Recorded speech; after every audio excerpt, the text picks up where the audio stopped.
Time for the 49ers Rush Podcast.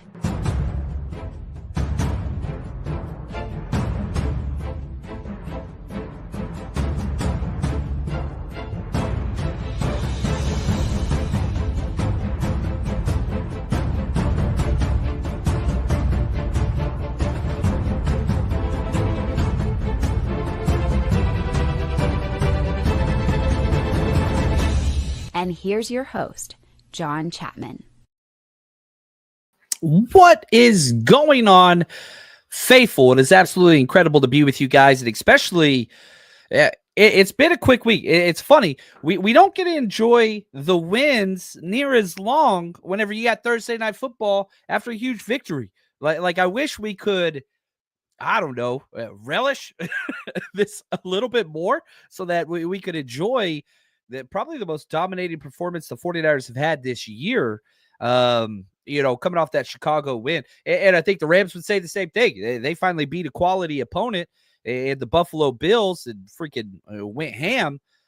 I really wish we could be here a little bit longer, but this is the way the NFL goes. We have been screwed repeatedly. This is one of the first times this season, especially the last 2 months, that the 49ers are not at a disadvantage based off of rest. In fact, you had the Rams play after us, and so we might have and then they got to travel to us. So, like, it's an equal playing field, which, for the 49ers, good Lord, that's about as great as you could ask for this year, because we've just been absolutely, it just hasn't been close to fair with kind of how this season has gone. So today what we're doing is we are focusing on our preview show. So a little bit out of order with it being a Thursday game. So we got the final injury reports from the Rams and the 49ers. That's what I was waiting on to go live, just because it's so hard to, talk about matchups and whatever else if you don't know who's going. And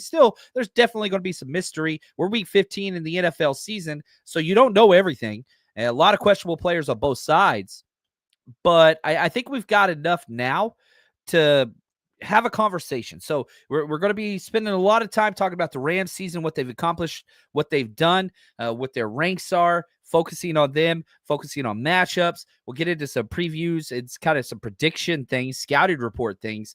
But with the Rams, the 49ers have played the Rams, I said this on Wayne's show this morning, over 150 times. 150 plus times. That's ridiculous.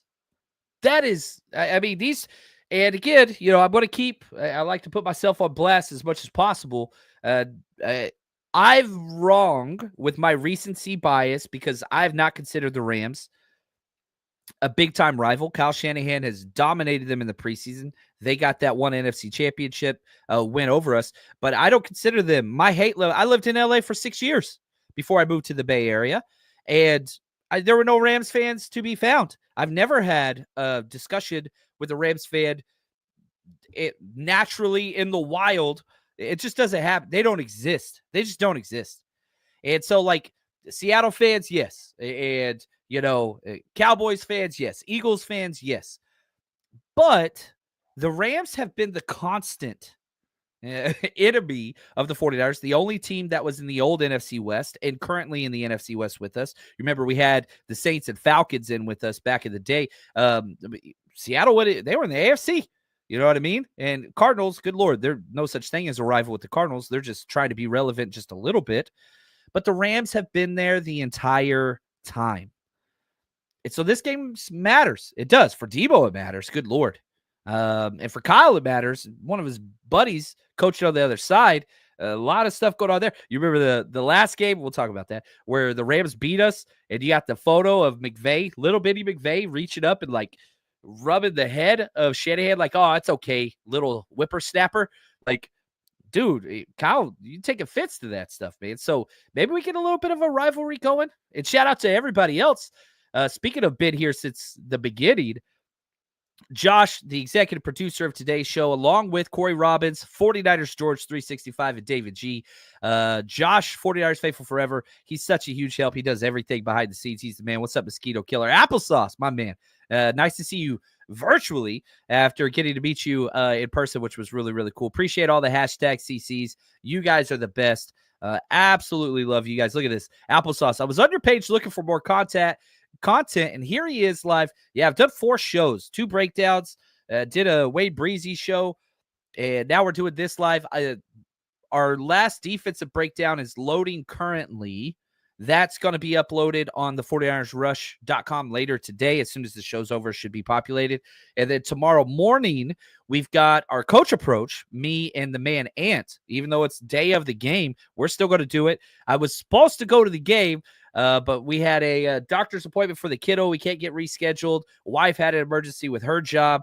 So I'm not going to the game tomorrow. I'm going to be sitting at home wearing my Dre Greenlaw jersey, because I expect him to be back 5'7", full participant in practice today. Oh, I've been waiting to wear that Dre Greenlaw jersey. I haven't worn it since the Super Bowl. Whenever he got hurt. That's the last time I wore that bad boy, but I'm wearing it. I'm wearing it Sunday. I'm going to wear it to the doctor's appointment. I want to wear it at home, and I'm going to wear it for the show. I can't wait. 5'7", my favorite player in the NFL, my favorite player on the 49ers currently. The fact that we get to see him play at all, oh, man, it means a lot. It means a lot. To me, it does. I wasn't sure I was ever going to get to see him again. I got to wear my Huff jersey last week. That was cool at the game, and I loved it. Oh, look at this. Joel. What's up, man? He says, get to catch a live show. Hopefully life is awesome in the other hemisphere where you are currently, but say hey to the fam for me. Always great to see you, Joel. You're the best there is, man. And yeah, right here, Sean. He says, we finally get a huge dominant win, and then we got to get right back at it. That's what it is. I wish we could savor this. Now, bad news, yes. Probably the worst news that we got today. Yeah, we'll skip to it. You know, my favorite thing about these shows when we do the scouting reports, this is probably my most scripted show with notes and whatnot. Almost always 10 plus pages of notes, you know, just what it is about this opposing team. My favorite thing is we get off we get off script every single time, out of order, all those things. I don't care. This y'all show. I'm just here delivering what I can. So let's talk about the injury report for both teams, because both had some unexpected announcements on players out. Malik Mustafa is out with a chest injury. That is huge. I mean, there were moments where all safeties were in and out of the lineup last week versus the Bears. A couple plays, Hufanga was out, then he was out late. A couple plays, Malik was out, Mustafa, then he was back in. Now, I mean, Gipp got snaps and he looked pretty good, but it looks like Jair Brown's going to be starting for Malik Mustafa. That's terrifying. I mean, Malik Mustafa came in for like 17 plays. He gave up a touchdown and a big play. Like that, I would much rather prefer Hufanga and Gipp, but it's probably going to be Jair. He's been terrible. He has been terrible, but got to do what you got to do. Trent Williams out. That sucks. And Ben Barch is out. Now, flip side to that, good news, Nick Bosa actually got elevated just a little bit to questionable. Had a limited practice today. That's major, major positive news. Yeah, that's huge. Isaac Guerrero, guess what? Limited practice today. Love to see that. He's questionable. And then Dre Greenlaw, he's limited, or I'm sorry, he's questionable, but he was not limited in practice today. Full practice report. Gosh, man. Ugh. I freaking love it. Right here, Sean Mosquito Killer says, you know, why would they put Gibson and Huff in? Yeah, I don't know. I really don't know. Yeah, right here. Go back to the vet. That's what I want. That's what I want. That's really, really what I want. Ooh, look at this. Tony Meredith getting my draft work done early this year. I've started peeking. I haven't started working yet. And it's coming. I know it is. And, you know, with this being a Thursday game, I'm finally going to get a day off. I'm going to take the little man skiing this weekend for the first time this year, which I'm pretty excited about. So I'm actually going to get a day off on next Sunday. I think I'm going to take a day off. We'll see what it is. That's what's up. Hey, Rick, he says, love watching, listening while at work. Appreciate you, man. You are the best. You are the best. Peter Jeff. Yeah, the defensive breakdowns are my favorite. When we win. And that first half defensive performance versus what's it called? The Bears, the best defensive thing we've done. Really, really, really good. Nick, oh, dude, what's up, man? We got royalty in the chat. Nick, wonderful to see you here. He says, no disrespect to D Winners. Having Dre back is beyond huge. It is. I mean, he's breaking the team down in practice. The emotional energy that he brings, it's going to elevate Fred Warner's play. And whether or not, Dre Greenlaw is the number 2 or 3 back, I don't care.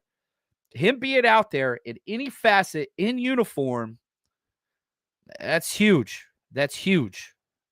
Val, is George Kittle doing good? He's doing great. He's always doing great. Absolutely love George Kittle. So excited about that. Now, the Rams injury report, they're missing 2 key starters. Probably the biggest news is Kobe Durant, their defensive tackle, probably should have won Defensive Rookie of the Year last year. He's a stud. He kind of took over that Aaron Donald role. Obviously, he's not Aaron Donald, but I do think he's their best defensive player. You could argue Jared Verse. That's a fair argument. But Kobe Durant's unreal. He's out with the chest injury. So you're talking about like they had 3 quality defensive players. Their best one's out, in my opinion. Tyler Higbee, their starting tight end, he's out as well. Now, questionable, their backup tight end, Davis Allen, second-year guy out of Clemson. If you watch our draft video breakdowns, really liked him. He's questionable. And then DeMarcus Robinson, their number 3 wide receiver, questionable. And then Jordan Whittington, their number 4 wide receiver, questionable. So the Rams have some injuries, obviously, nowhere near like the 49ers. If we're first at anything, it's injuries. That's what it is. So let's go over the Rams, where they're at. We know where the 49ers are. We're in trouble, and our backs are against the wall, but can we build some momentum off that huge win against the NFC opponent and the Chicago Bears? The Rams, they're 7-6. They're a game ahead of us. They're in second place in this division that just everybody's lumped together, coming off their best win of the year against Buffalo. And most of their weapons are back and healthy. Kyron Williams, Puka Nacua, Cooper Kupp. Those 2 wide receivers didn't play against us. And, we've had teams march up and down the field and beat us without their best wide receivers over and over and over 3 times this year. But now they got it back. So you got to go play. It's not an excuse. Now you can say, well, the 49ers, we didn't have Kittle and Debo. That is correct. We did have Ayuk back then, but we don't have our guys either. They beat us in, probably my least favorite game of the year. Just my least favorite game of the year. Jared Verse, their rookie, he played really, really well. He's got 4.5 sacks, 11 tackles for loss, but he's involved in the Defensive Player of the Year conversation. He's been very impactful. Matt Stafford's playing his best football maybe in a couple years since their Super Bowl run. 4 straight games for Matthew Stafford with over 2 touchdown passes, 0 interceptions in those 4 games. Like he's going red hot. And they got a lot to play for too. Next Gen Stats has them at about a 30% playoff chance. That's huge. Man, I'm so excited about this game because it matters so much for both these teams. Whoever loses, not going to the playoffs. Whoever loses, not going to the playoffs. What's up, Cynthia? She says, #CC Jaw driving. Be safe, girl. Be safe. Glad to see you in here, though. Makes me very, very happy. So must-win game for the Rams. Must-win game for the 49ers. What else do you want? 2 of the highest yardage offenses in the NFL. Can't go scoring with the Niners because we struggle in the red zone. But you've got 2 high potent offenses, at least recently, going at it. So we'll have to see what that looks like. Now, if you look at points scored, they've had a lot of struggles this year. They're 16th. They're right in the average with 298 points on offense.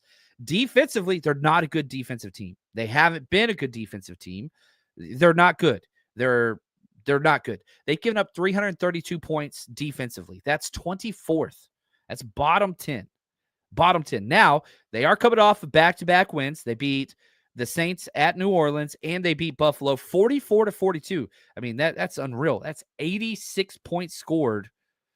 I mean, no defense played whatsoever in that game. And they've won 3 out of 4. The Eagles beat them by 17 in week 12. And the week before that, they beat the Patriots barely 28-22. So they've won 3 out of 4, back-to-back wins. They're hoping, man. They're climbing. They really, really are. Now, to go over the 49ers numbers, points scored 308, tied for 11th. Points allowed 308. We have scored. We have a 0-point differential. 21st. Our defense has been awful all year. It really, really has been. It's crazy to go from a top 3 guaranteed defense in almost every category to, man, we're struggling to be average, but it's the Nick Sorensen experience. At least you're finally coming off a quality game. Yeah, you gave up 2 long touchdown drives in the second half, which has been a staple all season, but at least there was some good tape in the first half. So I like that. Now, let's look at the PFF snapshot of both of these units. The Rams, offensively, they're ranked 7th, top 10 unit. Defense, they're ranked 20th. Not great. Special teams, they're ranked 14th. Overall, the Rams are 12th, according to PFF. Quality team, but they're kind of right where they are. Look at the 49ers. PFF loves the 49ers. Offense, we are 4th. Defense, we're 11th. Special teams, 16th. I don't know how that's possible. And overall, we're 7th. We should be higher based off of how PFF sees that, but it's just not. It's just not there. Right here, Nick, he says, loving the snippet of Gross Matos against the Bears saying first playoff dub. The players are zoned in big time. They know exactly what each game mean. You got to do it all. You got to do it all. Sean, right here, almost a third long touchdown drive, but that backward pass from Caleb helped. Yeah, that was all Evan Anderson. Great job. I mean, yeah, they drove on us in the third down. So the raw all 22 film that I used to break down, 13 minutes of raw game tape for the first half defensively, 31 raw minutes for the second half defensively. We are the worst second half defense in the NFL. We are by far the worst fourth quarter defense in the NFL. And it continued, even when the Bills were blowing us out, they still scored in the fourth quarter with backups. And then we're blowing the Bears out, and they still score on us in the fourth quarter. We had our starters in at that point. But yeah, it's yeah.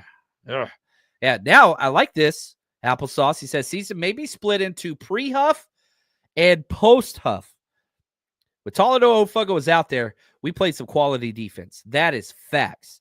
And Josh says, if Bosa plays, do we start Sam and bring Floyd in on pass rush downs? We should. We probably won't. We should. We probably won't. I love how Leonard Floyd has played, and you cut his snaps. He's more efficient. He's older. Shanahan calls him the Energizer Bunny. I like that. But Sambo is more consistent. He doesn't have the sack plays. He doesn't have the splash plays. He doesn't have those things. But he's much better against the run, and he's just more consistently doing his job.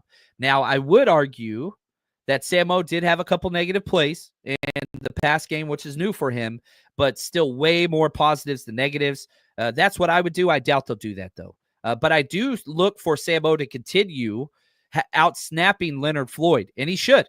And Evan Anderson should be out-snapping Jordan Elliott. He is not at that point yet, but he should be. I want more consistent players. Limit the snaps of guys. Tergros Matos played half of the snaps and was NFC Defensive Player of the Week. The amount of snaps doesn't dictate how effective you are. Some guys aren't as conditioned.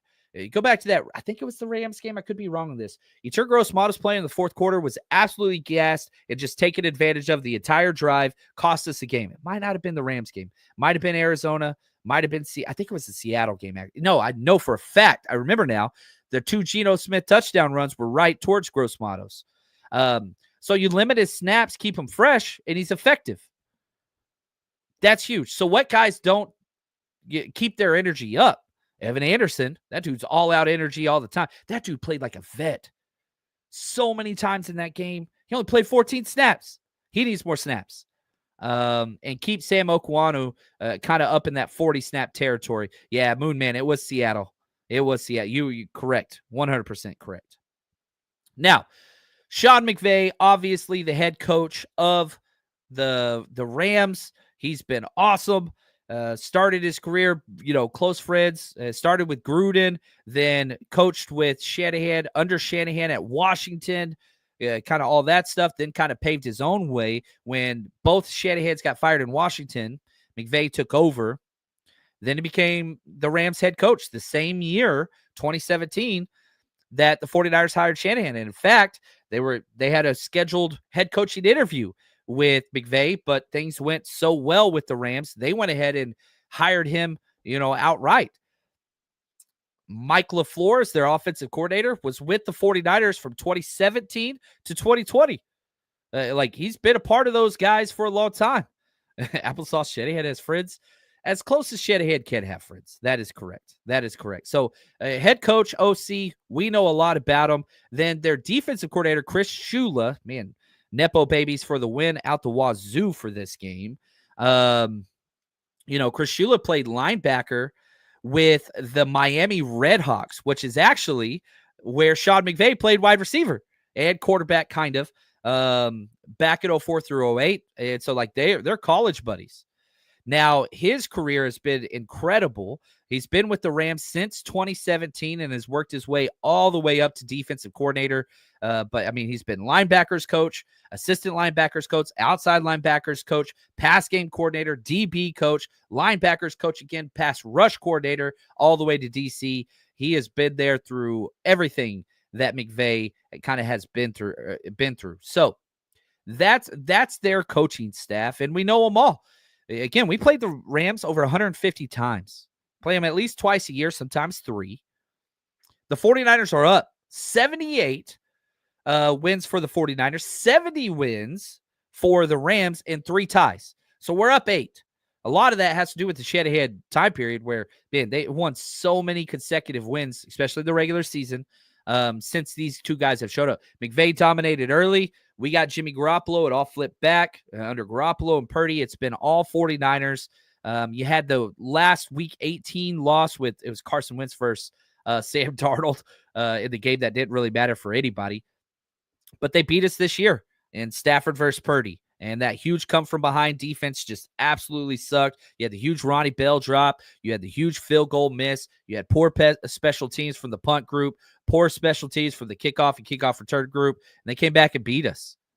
That was huge. And what's crazy, you look at that week 3 game this year that the 49ers lost to the Rams, offensively, everything worked. You had 400-plus yards. Brock Purdy throws for 3 touchdowns and almost 300 yards, no picks. You run the ball 34 times for 137 yards. Everything, gameplay was perfect. Just defense just sucked. McVay took Sorensen to the woodshed, man. And that was back-to-back weeks. You had week 2 where Kevin O'Connell and the Vikings just whipped up on the Niners in the fourth quarter. And then you go and the Rams do the exact same thing. Man coverage on third down over and over again in the third quarter. They just took advantage of us. We telegraphed it. It was awful. They allowed 2 13-plus scoring drives. It's been a staple all year. Again, we almost saw 3 of those against the Bears, even though we blew them out. This defense in the second half is just awful. We do the same thing nonstop, and we telegraph our coverages. Teams get to pick up our tendencies and exploit us in the fourth quarter. Hopefully that changes. I really, really hope it does change. But if there's one game I could change this year, it'd be that week 3 game. Isn't that weird? How important that week 3 game was down at SoFi. If I could switch one thing, that's what it would be. That one game. Oh, it was terrible. It was just absolutely terrible. Now, if you haven't joined us over on the 49ers Rush, man, you got to. The coaching tape, the Football 101, best way to support the show. Here's where you go. I am so excited to announce our new platform launched, the49ersrush.com.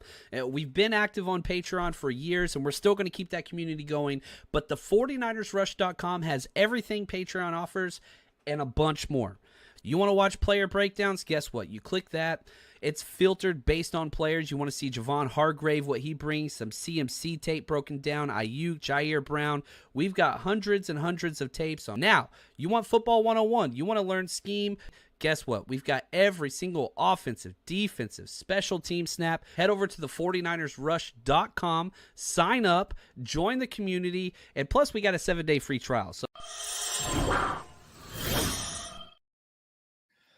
I love this. Moon Man, he says, I've seen Sorensen disguising some. I think you're doing speak to text. It says Alicia's, but I think you're saying at least he's improving a little bit. He is. Now, can you do that against a quality OC? all of Sorensen's best games have been against brand new play callers or subpar, non-experienced offensive quote-unquote gurus. Every time he goes against one of those, he gets abused. Yeah, that's got to change if you're going to be in the playoffs. NY Niners, appreciate you, brother. Says tomorrow night is the season. Isn't that crazy? The season. Says we got this. We got this. We do. I'm with you, man. What's up, Salty? How we doing, man? I love it. He says greetings from the Pacific Northwest behind enemy lines with Seattle. You're the best, Salty. You're awesome. So, yeah, right here. Jesse says, if we need teams to lose, we don't deserve the playoffs. The good news is it ain't about deserved. If you're in, you're in. I would argue the New York Giants didn't deserve the playoffs as a 6 seed back in the day. They walked away with 2 championships. I think it's a 5 seed and 6 seed. Get in, crazy things happen. You get in, crazy things happen. That's what they got to do. Let's talk the Rams defense. It's not good. Again, all of these are out of, 32 teams ranked. They're not good. Yards, 27th allowed. Terrible. Points, 24th allowed. Bottom 10. Turnovers, they're right around the middle. They forced 15 turnovers, but they have 0 turnovers forced in 3 consecutive games. Now, they've won back-to-back games, but they're just out-dueling everybody. Their defense is just subpar, and I think they're missing their best defensive player in Kobe Turner. I think that's huge. 27th in first downs allowed, bad. 25th in passing touchdowns allowed, bad. 28th in rushing yards. They've given up over 100 yards rushing in 4 consecutive games. And I don't care if Isaac Guerrero plays or doesn't play or whatever else. You got to run the ball. I don't care if you're averaging 2.5 yards per carry. You have to stay committed to the run. You have to. 19th in rush touchdowns allowed, 27th in yards per rush allowed. They're giving up almost 5 yards per rush. Run the ball. You have to. Let's see here. 20th and third downs, bad. 28th and fourth downs. And the only metric out of everything that's even top 10 is their red zone defense. They are 8th. I think that's huge. 49ers, we got better last week in the red zone. We stayed committed to the run. We ran some screen plays in there. We scored some touchdowns. So let's go. All right, here, Dade. He says, John, your number 57 jersey better not be Greenlaw. No, I've worn that jersey more than any other jersey. We've won a lot of them. So I'm not a big luck guy, but I get you. I get there. Right here from Mab, he says, is Ricky Pearsall going to catch the ball this week? I think he'll get a catch. But yeah, it's been rough out there. NY, he says, we should know better than anyone what can happen. We were at the bad games to the 2011 NFC Championship against the Giants in the Hard Bowl. Yeah, neither of those teams looked like they stood a chance, and it kind of went the way that it went. You just got to get in. That's all it is. Now, the strengths of the Rams defense, Jared Verse, really, really good. Braden Fisk is a good pass rusher. He's not good against the run. Their other rookie. They've got a lot of athleticism out there and youth, but they're not good. And again, I used this quote the last time we played them. Mac Brown, who, Longhorn head coach for a long time, hook 'em, baby. He said, oh, well, you're young. At least you're young. He's like, yeah, but if you're young and bad, that's not a positive. If you're young and good, that's something to build on. But young and bad, yeah, you ain't got much to work with there. And I think that's kind of what the Rams are. They're basically, look, we're going to out-duel people. If our defense gets a stop, we'll take it. That's not a way to build a team. Now, they've got some talent on the defensive side for sure, but they're just not where it is. And right here, Dr. Steve Burrow says, everyone's going to love Fisk, but he's not great against the run. Thank you. Let him penetrate and run right past him. Yeah, it's the same thing as Jordan Elliott if you watch our tape. It's so funny. The first drive of the second half, they run a trap play, and Jordan Elliott gets stuck in the trap and just keeps going upfield. We give up, I think, an 8-yard run on the very first play defensively second half. Next drive, They run the exact same play to start the drive, except we have Evan Anderson in. They trap. He fills the trap, goes across the face, which you have to go against your natural instincts to do, and he makes the tackle for a 2-yard gain. Like, it's simple. Braden Fisk, this was in my draft write-up of him as well. Like, yeah, hyper athleticism, hyper energy, all those things. But, man, he was a problem in the run. So I think that's huge right here. Yeah, they practically demoted Fisk to special teams and pass rush special onlyness. Now, with Kobe Turner out, they don't get to do that. Braden Fisk is going to get a lot more snaps than they are comfortable with. And that's why I said before this game, and this is in my notes, I talked about it on the Wayne Show, you can run the ball up the middle this game. The Rams are going to overload defensively. They're going to do their 5- and 6-man defensive line fronts where they walk up their wide 9s on both sides to stop the outside zone. That's fine. You can attack this team running through the A and B gaps and C gaps. George Kittle would love that. Isaac Orendo's a better inside runner than outside runner. I know a lot of people don't see that, but his vision's a problem. But, man, you give him a trap inside zone play, you don't have to make a decision. You don't have to see. You attack. I'm going right here. I'm running right up the guard's butt and running right off that hip. So, Patrick Taylor, I think he's a better inside runner too. So, even if Garendo can't go, I think they're weak up the middle. Kobe Turner is their best player on defense, and he's not playing. Their defensive tackle, nose tackle, and that 3-4. He anchors it all. Sometimes plays in the shade.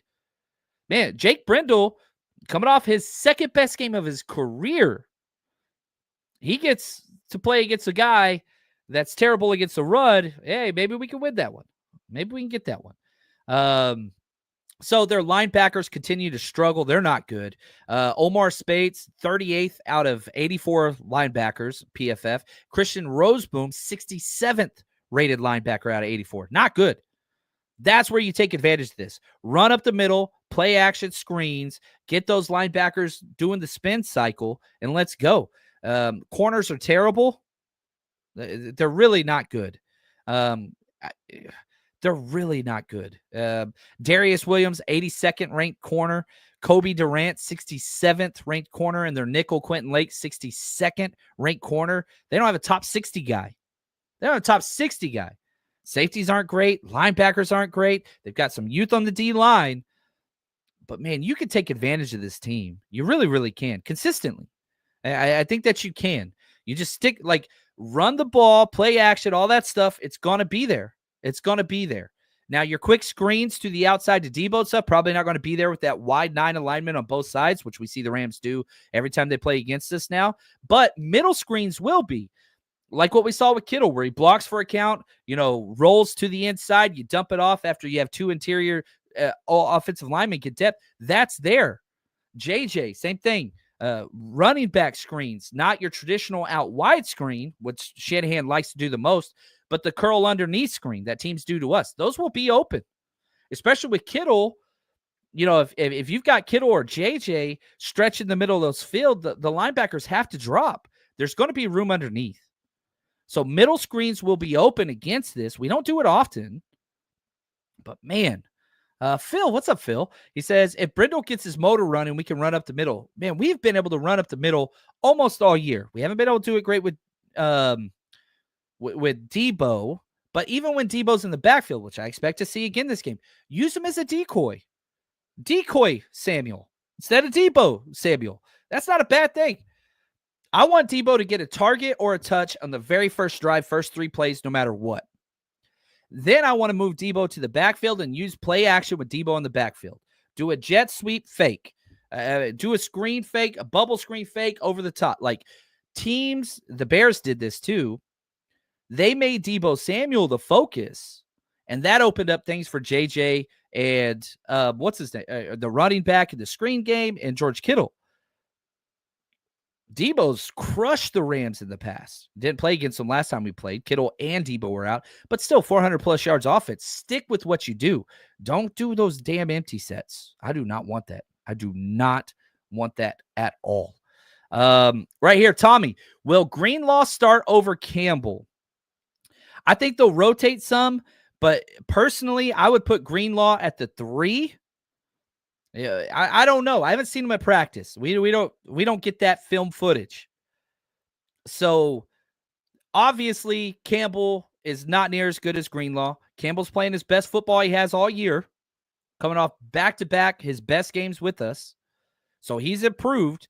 So we're finally to the point where Campbell's not killing us, but even at his best, he's not Greenlaw. He's not. So I don't know. Do you put Dre Greenlaw at, linebacker 3? I think that's probably what I would do. Maybe rotate him in a couple series as that linebacker 2 in nickel sets. But yeah, I want Dre Greenlaw to get at least probably 25 snaps. That's kind of where he's at. And so, I mean, just having 5'7" out there, it's going to change everything. It really, really will. And yeah, I think he's going to have some bad plays, but I'm telling you, if you're an offensive player who happens to get the ball, running back, tight end, wide receiver, quarterback, you look up there and you see 5'7" facing you, it's in your head. It's in your mind. Kyle Shanahan has called Dre Greenlaw, he's like Mike Tyson with the uniform on. And what did Mike Tyson always say, right? Or not always say, but his famous quote was like, hey, everybody's got a plan until they get punched in the face. Hufanga showed up last week, made a tackle in the box against a running back early, had a tackle out of bounds where he knocked the crap out of a guy, almost a flag, set the tone. Now you're getting a meaner guy that's been waiting for 9.5 months to play. Oh my gosh, man. Whew. I'm telling you, the Rams are like 5'7" out there, guys. They've seen it. They felt it. 5'7" out there. Oh, man, I'm so excited, dude. So excited. Can't wait. 5'7" changes everything. And like I get the Billy Bean, EPA, all that metric, and I totally understand that has a place. I mean, we're giving you all these stats. But the thing about football is it's a gladiator physicality sport. At the end of the day, it's Oklahoma drill. It's me versus you. Who wants it more? Who's scared? Dre Greenlaw's never been scared in his life. What he's gone through off the field, what he's gone through on the field. Oh, that dude's coming for blood. He's coming. I mean, I'm telling you, I don't care if Dre Greenlaw gets a penalty. Hopefully he doesn't. I don't care. I'm not saying I want him to play dirty, but I want the utmost physical domination that we could possibly get, man. Man. Let's go. Dude, I freaking love it, man. Steve, appreciate you. He says, you don't smile a little bit when John talks about Dre. You're dead inside. I mean, I played linebacker. I wasn't good. I was terrible. I was like a try-hard. My nickname was Rudy, like my sophomore year. Like I was like the special teams guy. It worked up to captain. And, I started whatever. I wasn't good, though. But, like, there's just, even as a coach, there were players, this is my guy. This is who we want to be. If I had to make a mascot off of our team, it's the Fighting Dre Greenlaws. That's who we are. Old school, man. Yes. Old school right here. NY. We need to make sure Greenlaw is still with us 2025 and beyond. He's the heartbeat. I think him and Huff. And so I've said this over and over again, both on expiring contracts. We don't have either one of them signed through whatever. You got to see what they're like. And so everybody's like, oh, shut them down. No. You shut them down, you shut them down for somebody else. Greenlaw and Huff have to come back and prove they can play to get paid. They're both on rookie contracts and late round picks. Both fifth rounders, right? These guys haven't made the money that, NFL stars are. The second contract is where you get paid. They have to prove to the NFL on tape that they are still those guys to get paid, whether that's by us, I hope so, or by somebody else. And if we can't pay them, you guys know me. I want these dudes to get paid. Dre Greenlaw is a freaking foster kid, man. Are you kidding me? This dude's about to get generational wealth. Do you know what is on the line for this man? If you come back and you play subpar, this second he's going to have to do a prove it deal. He's proven it. He's deserved it. This dude needs to get paid. He's got to show it.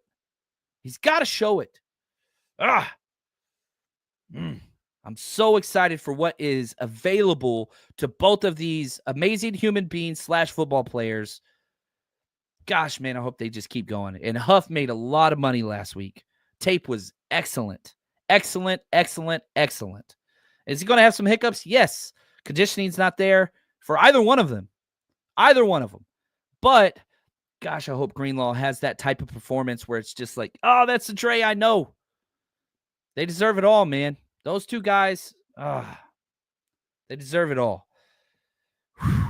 All right. Let's talk Rams offense. Much better offensive team than defensive team, obviously. Matt Stafford, Cooper Kupp, Puka Nacua, Kyron Williams. I mean, good Lord. That's some heavyweight potential right there. Now, they struggled early, but they're hitting on all cylinders now. 16th in points, right at average. 15th in yards. 8th in turnovers, 6th in fumbles lost, 10th in interceptions, 6th in first downs. They're a top 10 offense, man, in almost every metric. 9th in passing yards, 10th in passing touchdowns, 11th in yards per rush attempt, 22nd in rush attempts. They have no problem saying, hey, we're going out there and we're going to throw the ball 10 straight times. They have no problem. They will throw the ball like crazy. 25th in rush yards, but they have been running well lately. Again, back-to-back weeks over 130 yards rushing for the Rams offense. 12th in rush touchdowns. Kyron Williams had 2 rushing touchdowns against us earlier in the year. 27th in rush yards per attempt.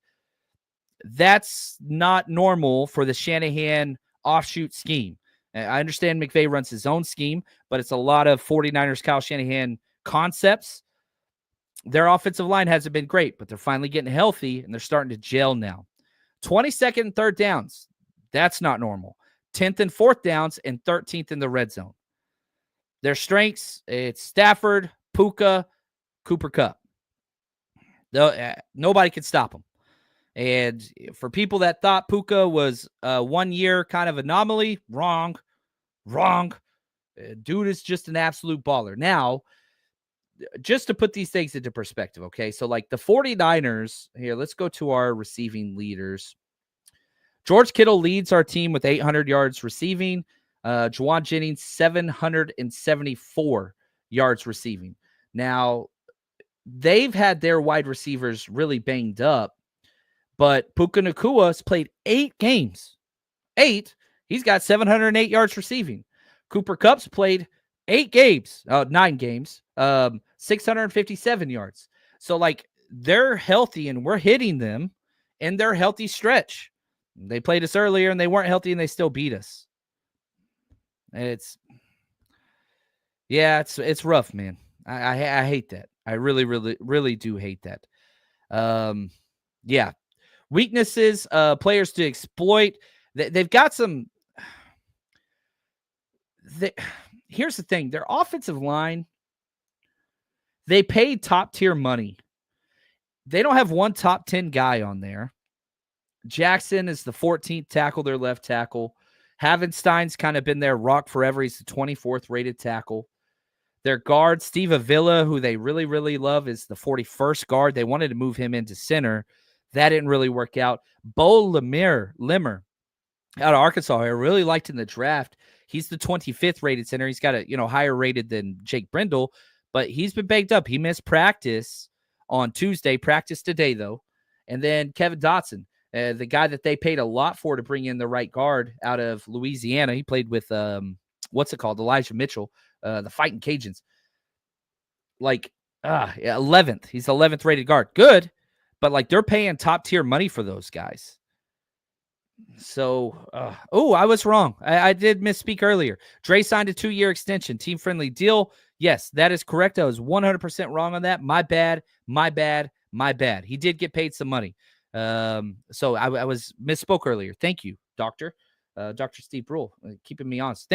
I mess up a lot. This is a live show. When I first started doing this show, for the first handful of years, they weren't live. They were just podcasts. I didn't even go on YouTube. And then, man, YouTube started blowing up. They're like, dude, you should put it on there. And y'all remember, I recorded in my bedroom back in the day. I was just in my bedroom, no anything. It's just couldn't even see me. It was so dark. I had no clue what was going on. But, we've evolved. This is episode 1200 and something. Yeah, it's changed. But anyway, I used to edit the shows because I used to edit out my ums, and I used to edit out like what I'd mess up a lot because I didn't have the, I don't know, the cadence down of talking for an hour plus by yourself. It took a long time. I'd run out. My voice would run out. I'd misspeak. I wouldn't know where to go next. It was just like a lot. But now with YouTube and everything's just live, like I don't get to edit out the mistakes. It's out there. But I prefer this because I get the conversation with you guys. And I think that's huge. I think that's huge. And so, yeah, I do misspeak a lot. And I do make a lot of mistakes. And I'm trying to be better, always trying to improve, but always hold me accountable if I am incorrect. Jabrodi, what's up, man? He says, just found out it will probably rain tomorrow. Uh-oh for Brock. Yeah, the weather, again, like, in Santa Clara, let me just check the most recent with whatever it is. Rain tomorrow is 80%, but if we look at just the precipitation's gotten worse and worse. It's going to rain a lot in the morning, and then it's going to rain. It's supposed to stop at 5. That's kind of where it's at. So it's supposed to stop around 5 p.m. Kickoff's at 5:15. So if it's wet, that's okay. But if it's raining during the game, Brock Purdy's biggest issues have been in heavy downpours. Now, he's played well in the Seattle Seahawks playoff game, and we won that. I was there. I was out there. It was raining. He played well. It's not like every single pass is bad, but Brock Purdy's play dips considerably in inclement wet weather, snow, heavy rain. We've seen it. And so that is something to keep an eye on. Hopefully the rain is finished and we're good, but that is something to pay attention to. I'd prefer Brock because it doesn't rain that often, but whenever it does rain, I'm not saying bitch him. I'm not saying any of that stuff. I'm just saying, hopefully the ball comes out clean. I wish he quit patting the ball. Probably my biggest issue with watching film on Brock this year is he does this pat thing nonstop, and it's not good. It knocked the ball out of his hand and tried to throw it on that one fumble in Buffalo. Yeah, stop doing that, man. It's a negative thing that he's got to work on in the offseason. No doubt about it. So, favorite matchups this game? When the 49ers are on offense, Kittle versus anybody. Their linebacker safety cannot guard George Kittle. We didn't have him last time, 400-plus yards offense anyway. Kittle. I do not care about how any team plans to attack us schematically. Don't care. George Kittle should be the focus. Period. Him getting the first catch of the Buffalo game, the never again. Yeah, you threw one screen to him and he dropped it. That's his fault. But, no. You should have 8 to 10 plays guaranteed to George Kittle every game to spite the scheme, to spite the personnel. Don't give a damn. 85, I think, is having the best year of his entire career. That's saying a lot, considering he's a multi-time All-Pro. Get the damn ball to George Kittle. Don't care how.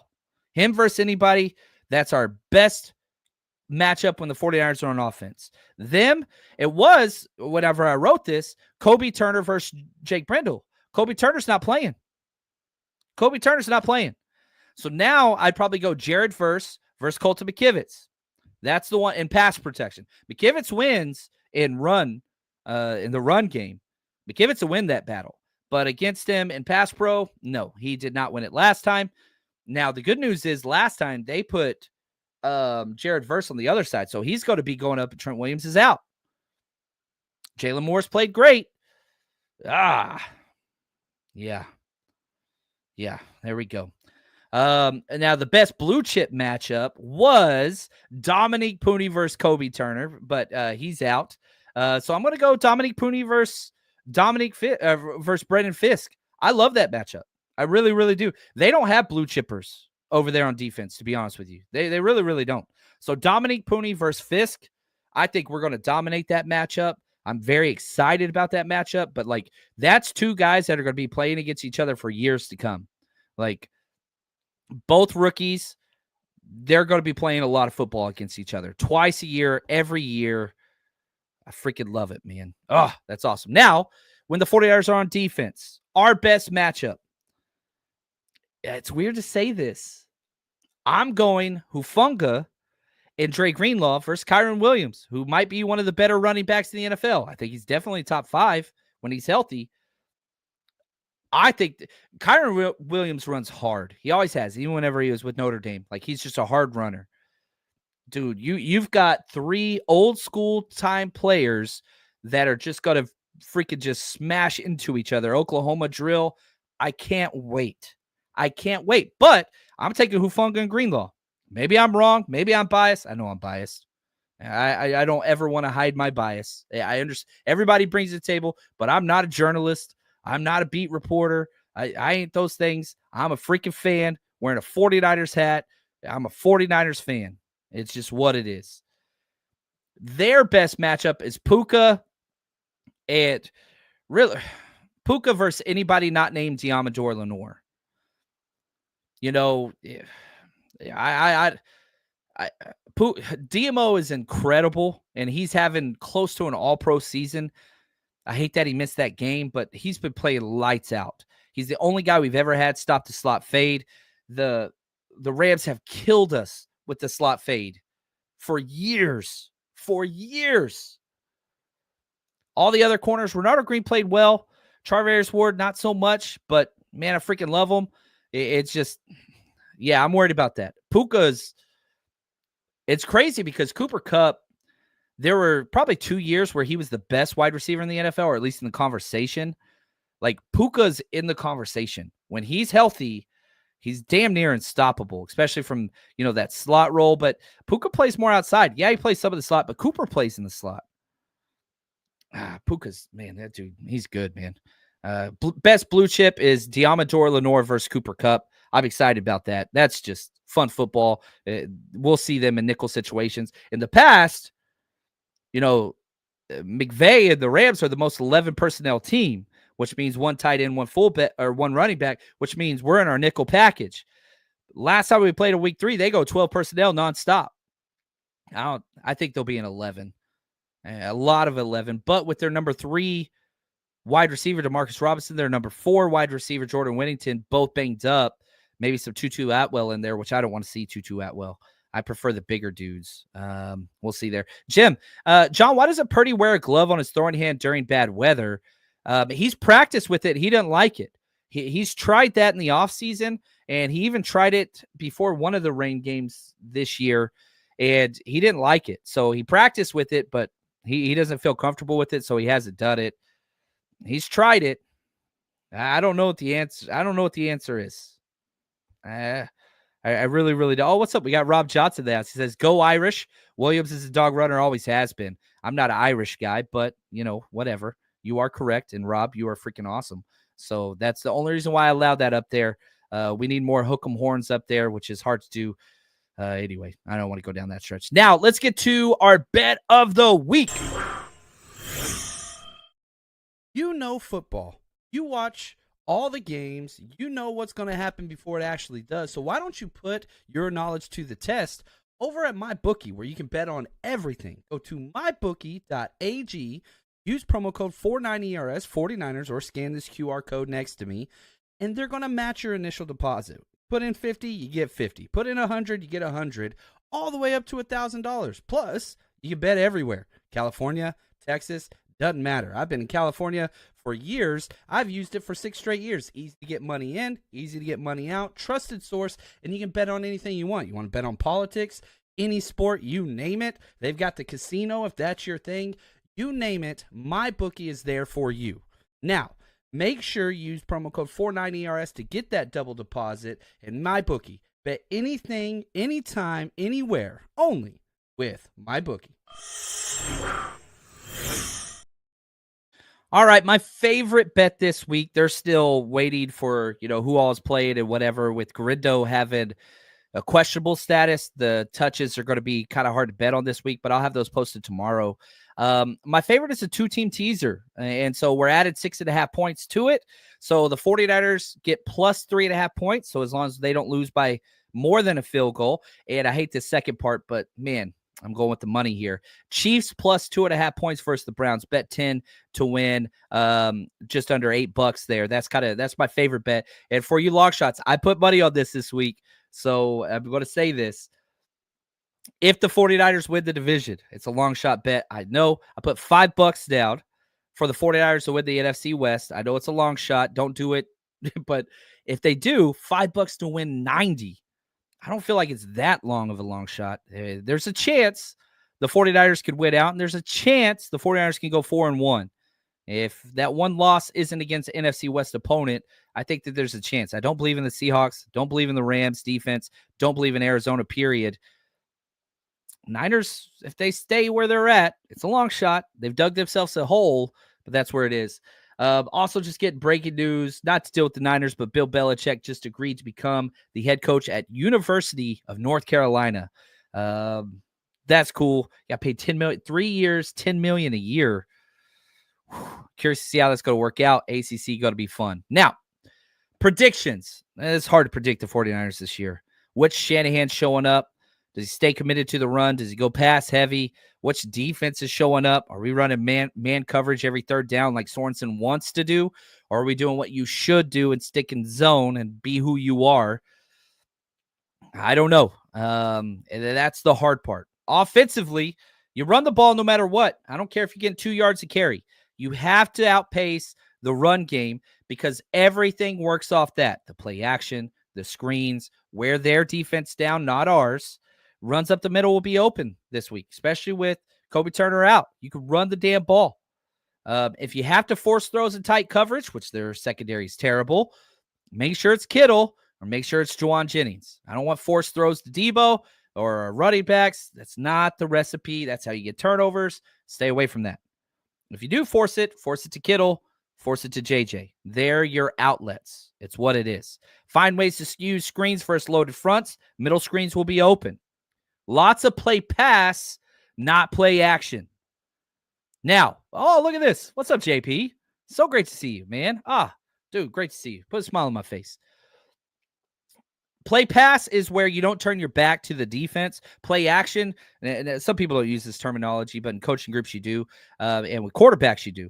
And so play action is where you snap usually under center, turn your back to the defense, elongated handoff play. Think Peyton Manning. He's probably one of the best at it ever. And then you turn around and make a play. That's hard to do against 5 and 6 defensive line fronts because somebody's probably going to be coming free. Play pass, however, you catch, keep your eyes downfield, literally just give like a handoff motion, then throw it quick. I want play pass. I want a lot of that. Quick play action. Freeze those backers. Drift. Man, mesh. In breakers, going to be wide open against these linebackers. They're just not, they're not there. They're not good. They're not good. Make Debo a decoy. Get them involved early. And then allow them to overflow to Debo's side and use him as a fake, as a decoy. The Bears' number one defensive focus was to take away Debo Samuel. That opened everything up. Let them do that. Let them do that. Let them do that. Defensively, this is one I'm not so sure about. I'm not worried about the 49ers offense, especially yards-wise. Can they cash in touchdowns instead of field goals? That's going to be huge, or miss field goals. But Salt and Pepper, are we in trouble because Jair Brown's back in the starting lineup? Yeah, you are. Nick Sorensen has no idea where to put him because here's the problem. Jair Brown is like one of the worst whenever he's back deep. Single high or quarters coverage. Can't do it. Gave up a touchdown in quarters coverage. He was only out there for like 17 snaps. He can't do it. He can't do it. You got to keep Jair Brown in the box, but that means Hufanga has to play back deep. I don't like that. Yeah, I'm concerned. Sorensen, Jair Brown, concern. Defensive tackles, concern. Defense, don't let the run game kill you. They're going to move the ball. Matt Stafford, Puka, Kupp, they're going to move the ball. But don't let the run game beat you. The pass game, and if they're throwing the ball 35, 40 times, you're going to get some turnovers. If they run the ball efficiently, like they did against us earlier, you're not going to get those chances. I would prefer Gip. I would be practicing Gip, and I'd be rotating. Yes, I would. It's not like they have burner wide receivers out there. Tutu Atwell, a little bit different. But, like, these aren't blazers, right? You got laser and blazer and all types of lasers. Dodgeball reference there. But, like, they are slower physical wide receivers. Gibbs can play on that. He can play that shell eraser role. You got to have Hufanga in the box, man. Stop the run is key. Make them throw the ball like crazy. That's where the turnovers are going to come. That's where it's going to come. Hitting Stafford, that's where turnovers will come. Stay in your zone pockets. Yeah, he's going to dice you apart, and they're going to have some long drives, but at least there's a chance of turnovers. You let them run the ball like they have the last 3 games, no turnovers. They do whatever the hell they want offensively. You have to make them one-dimensional. Have to. Stay in zone, make them dink and dunk. Gosh, do not go man on 3rd down. Do not go man on 3rd and long. I know Demo can play the slot fade, but nobody else can play well, especially with Jair Brown. But don't go man coverage. Don't go man coverage. Don't go man coverage. We almost did no man coverage in the first half against the Bears, and we just completely shut them down. I think maybe 2 or 3 plays tops. Second half, we come out, start going, man, they drive down as 3 consecutive drives in a row. That one backwards pass, dumb thing from Caleb Williams stopped one of the drives. The other 2 long touchdown drives. It's not who we are, man.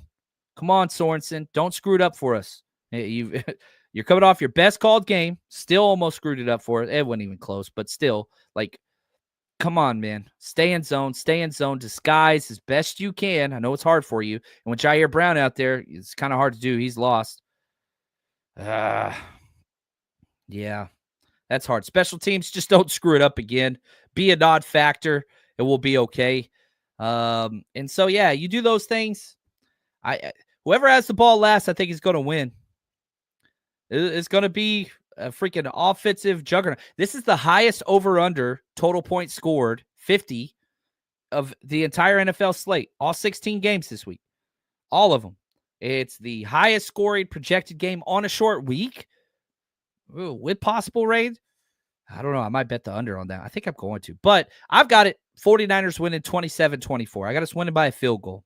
That's scary to say because our field goal is terrible. But I think we have the better team. It's weird to say. I think we have the better defense. I don't know about better offense. Special teams, no. But I think we have the better. I know we have the better defensive personnel. I take their coaching staff over our defensive coaching staff by a mile. They always get more out of less. But with Greenlaw back, I think Nick Bosa plays.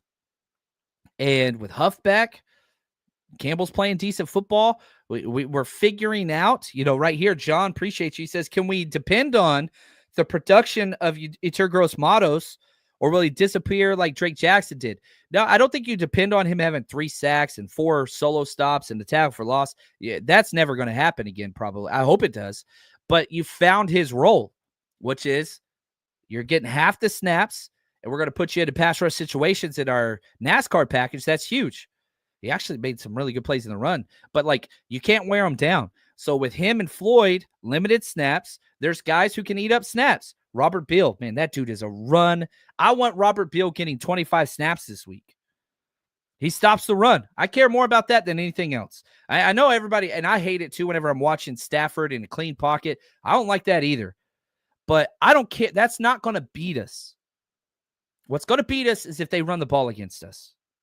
And the way that they're going to run the ball against us is if Jordan Elliott, Yetur Gross-Matos, and Leonard Floyd are out there all together against the run. That's not the recipe for success for this team. It's not. Out there in the pass rush, sure. But early downs, I want Sam O. I want Robert Beal. I want Evan Anderson. I want Malik Collins. Those are plus run defenders. Get them in obvious passing downs, then let those guys, Yetur Gross-Matos, Jordan Elliott, the slashers, let them go. But man, Robert Beal, Sam O, Evan Anderson, stuff the damn run early. Man, I like it. Uncle Salty says, great show, John. Oh, thank you, man. Hope we'll be doing a post-game celebration tomorrow night. Yeah, so I'm staying home. I got the doctor's appointment with the kiddo. It'd be over right before the game, so I should be able to be home by then. But yeah, I'll be here in the mothership, so we'll do a prolonged. I won't be at Levi's with people yelling at me and stuff, whatever. I'll be live here home, so we'll do a long celebration or therapy show. Oh man, no game means more than this game. This is it. I love it. I love that it counts. And I hate the Rams. You guys are incredible, though, and I'm very thankful for you. Appreciate y'all. And we'll be live in the morning with Coach Approach at 10 a.m. And then we got the post-game show. So 2 live shows tomorrow. Can't wait. Let's get it done. Until next time, stay strong, faithful.